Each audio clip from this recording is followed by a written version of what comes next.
নমস্কার, আপনারা দেখছেন আমোদয়া নিউজ। আপনাদের সাথে আমি প্রদীপ। এই মুহূর্তে আমি দাঁড়িয়ে রয়েছি শিলিগুড়ি জাবরাভিটা এলাকায়, জাবরাভিটা হাউজিং মার্ট কমপ্লেক্স এলাকায়। সামান্য দুদিনের বৃষ্টি আর তাতেই কিন্তু পুরো জলমগ্ন এই এলাকার জাবরাভিটা হাউজিং মার্ট এলাকার যে স্কুল রয়েছে, প্রাইমারি স্কুল, সেই স্কুলও কিন্তু এখন পুরো জলমগ্ন। আর এই জল পার করেই কিন্তু আসতে হচ্ছে সমস্ত ছাত্রছাত্রীদের।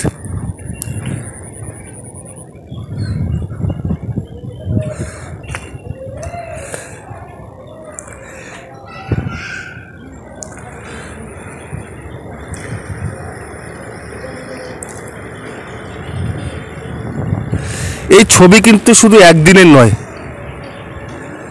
প্রতি বছর বর্ষার সময় কিন্তু এই ছবি দেখা যায়, কিন্তু এতেও কোনো হেলদোল নেই এখানকার প্রশাসনের।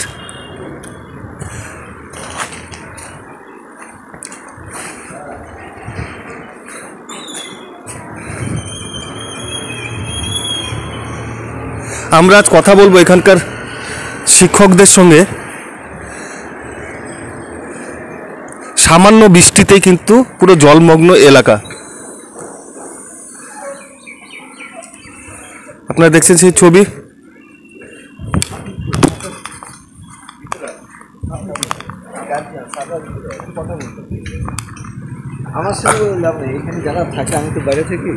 আমরা কথা বলবো এখানকার একজন শিক্ষকের সঙ্গে। স্যার, আপনার নাম? আমার নাম প্রবাল দেবনাথ। স্কুলটার নাম কি? এই স্কুলের নাম হচ্ছে south Shantinagar housing complex colony primary school. প্রতি বছর একই ঘটনা বৃষ্টির সময়, তো স্টুডেন্টদের তো অসুবিধা হবে, আপনাদেরও অসুবিধা হবে। অবশ্যই এই ব্যাপারে কোনো সরকারি পদক্ষেপ বা কোনো কিছু করা হচ্ছে না কেন? আমরা তো সবাইকে জানিয়ে থাকি, আমাদের ডিপার্টমেন্ট যাদের আছে ডিপার্টমেন্টের ঊর্ধ্বতন কর্তৃপক্ষকে জানানো আছে। এমনকি আমরা চেষ্টা করেছিলাম, এখানে এসডিডি এর একটা অ্যাপ্লিকেশন দেওয়া আছে, পঞ্চায়েতকেও জানানো আছে, যাতে এই ব্যাপারটাকে একটুখানি সুষ্ঠু সমাধান করা হয়। এখন প্রতি বছরই এটা হচ্ছে আর কি। এখন তো বর্ষা শুরু, এটা তো আরও পরবর্তীতে আরও মানে হ্যাঁ, যখন আরও জল হয়ে যায়, পুরোপুরি অনেকখানি জল হয়ে যায়, তখন বাচ্চারা কেউই আসতে পারে না। এই রাস্তা টাস্তা সবই ডুবে থাকে, পুকুরের মতো হয়ে থাকে আর কি। স্কুল বন্ধ হয়ে যায়। স্কুল আমরা তো আসি, বাচ্চারা আসে কম পরিমাণ সংখ্যায়, কম হয় আর কি। এখানে আমাদের 35 জন মতো স্টুডেন্ট আছে। 35? আজকে কজন আসছে? আজকে এখন পর্যন্ত 10 জন আছে, আসবে আরও। কটা থেকে স্কুল শুরু? স্কুল তো 10:50 থেকে। এখন তো প্রায় 11টা পার হয়ে গেছে। ওই বৃষ্টির জন্য যে একজন আসতেছে, বৃষ্টির জন্য আর কি আমরা একটু কনসিডার করি, কারণ একে তো বাউন্ডারি ওয়াল নেই। তারপরে মমতা ব্যানার্জি যখন বলছেন যে সমস্ত পড়াশোনার দিক থেকে সমস্ত রকম সুযোগ সুবিধা তিনি দিচ্ছেন, সেই ক্ষেত্রে দাঁড়িয়ে আজকে এই অবস্থা কি বলবেন একজন শিক্ষক হয়ে? এটার একটা সমাধান হওয়া দরকার, যাতে বাচ্চাদের পঠন পাঠনের ব্যাপারটা ঠিকঠাক মতো চলে আর কি। আমরা আমাদের তরফ থেকে যতখানি জানানোর করেছি, এর বেশি তো আমাদের পক্ষে আর সম্ভব না। ডিপার্টমেন্টকে জানিয়েছি, প্রশাসনকে জানিয়েছি, যাতে সুষ্ঠু সমাধানটা খুব তাড়াতাড়ি হয়। আপনারা কিন্তু শুনলেন যে এখানকার প্রধান শিক্ষক, সহকারী শিক্ষক, যিনি বললেন যে ওনাদের যেটুক মানে কর্তব্য বা যেটুক জানানোর তারা কিন্তু জানিয়েছেন, কিন্তু এই ছবিটা কিন্তু প্রতি বছর একই রকম দৃশ্য দেখা যায়।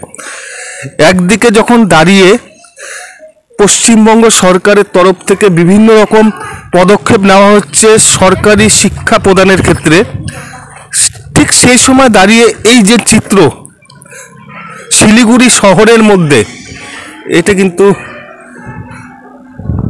সত্যিই লজ্জাজনক। আমাদের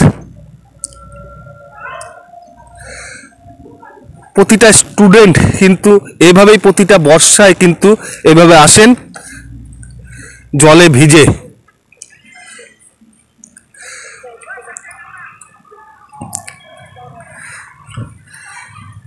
নমস্কার, আপনার নামটা?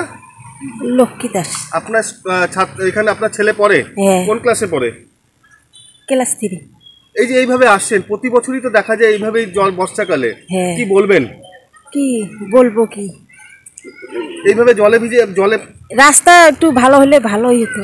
আচ্ছা, রাস্তা করে না? না। আপনারা কিন্তু শুনলেন এখানকার যে অভিভাবক, স্কুলের ছাত্রের অভিভাবক রয়েছে, তারাও কিন্তু বলছে যে রাস্তা বা নর্দমা যদি হয় তাহলে কিন্তু এই পরিস্থিতি কিন্তু আসে না।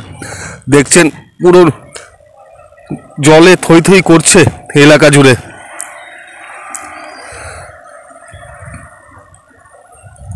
আর এতেই কিন্তু পঠন পাঠন পুরো শিখেই উঠেছে।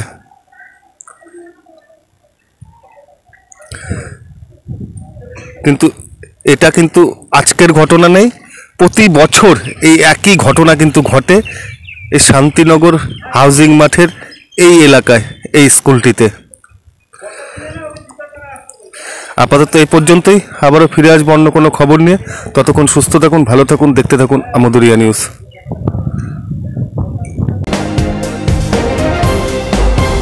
আমদুরিয়া নিউজ, প্রান্তজনের কণ্ঠস্বর।